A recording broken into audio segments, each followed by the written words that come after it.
Hi ಎಲ್ರಿಗೂ ನಮಸ್ಕಾರ. Welcome back to my channel. Name is Prashant.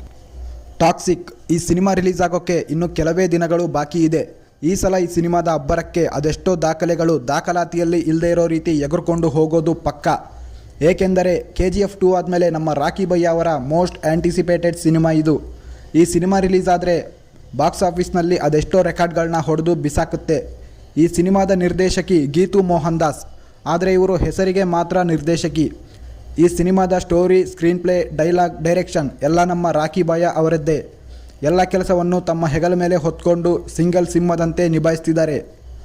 ಇನ್ನೊಂದು ಮುಖ್ಯವಾದ ವಿಷಯ ಏನಂದರೆ, ಈ ಸಿನಿಮಾ 1940ರಿಂದ 1970ರವರೆಗೆ ಗೋವಾದಲ್ಲಿ ನಡೆಯುವ ಡ್ರಗ್ ಮಾಫಿಯಾ ಅಂಡರ್ವರ್ಲ್ಡ್ ಗ್ಯಾಂಗ್ಸ್ಟರ್ ಕಥೆ ಅಂತ ಈಗಾಗಲೇ ಗೊತ್ತಾಗಿದೆ. 1947ರಲ್ಲಿ ಭಾರತಕ್ಕೆ ಸ್ವಾತಂತ್ರ್ಯ ಬರುತ್ತೆ. ಆದರೆ ಗೋವಾದಲ್ಲಿ ಪೋರ್ಚುಗೀಸರು ರೂಲ್ ಮಾಡ್ತಾ ಇರ್ತಾರೆ. ಗೋವಾ 1961ರಲ್ಲಿ ಸಂಪೂರ್ಣ ಸ್ವಾತಂತ್ರ್ಯವಾಗುತ್ತೆ.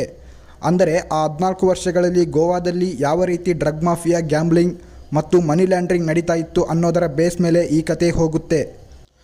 ಈ ಸಿನಿಮಾದಲ್ಲಿ ತುಂಬ ಜನ ಫೀಮೇಲ್ ಆ್ಯಕ್ಟರ್ಗಳು ಬರ್ತಾರೆ. ಕಿಯಾರಾ ಅಡ್ವಾನಿ, ನಯನತಾರಾ, ಉಮಾ ಕುರೇಶಿ, ತಾರಾ ಸುತಾರಿಯಾ ಹಾಗೂ ನಮ್ಮ ಕನ್ನಡದ ರುಕ್ಮಿಣಿ ವಸಂತ್ ಅವರು. ಆದರೆ ಕೆಲವರು ಈ ಸಿನಿಮಾದಲ್ಲಿ ಇಷ್ಟೊಂದು ಜನ ಹೀರೋಯಿನ್ಗಳನ್ನ ಇಟ್ಕೊಂಡು ನಮ್ಮ ರಾಕಿ ಭಯ್ಯ ಲೇಡೀಸ್ ಹಾಸ್ಟೆಲ್ ಓಪನ್ ಮಾಡ್ತಾರಾ ಅಂತ ಟ್ರೋಲ್ ಮಾಡ್ತಿದ್ರು. ಅದಕ್ಕೆಲ್ಲ ಸಿನಿಮಾ ಮೂಲಕ ಉತ್ತರ ಕೊಡ್ತಾರೆ ನಮ್ಮ ರಾಕಿ ಭಯ್ಯ.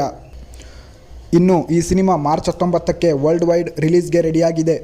ಇದರ ಜೊತೆ ಅದೇ ಡೇಟಿಗೆ ರಣವೀರ್ ಸಿಂಗ್ ಅವರ ದುರಂಧರ್ 2 ಕೂಡ ಬರ್ತಾ ಇದೆ.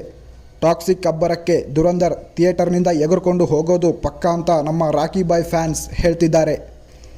ಹೇಗೆ ಅಂದರೆ, ಈ ಹಿಂದೆ KGF 1 ಜೊತೆ ಶಾರುಖ್ ಖಾನ್ ಅವರ 0 ಸಿನಿಮಾ ಬಂತು.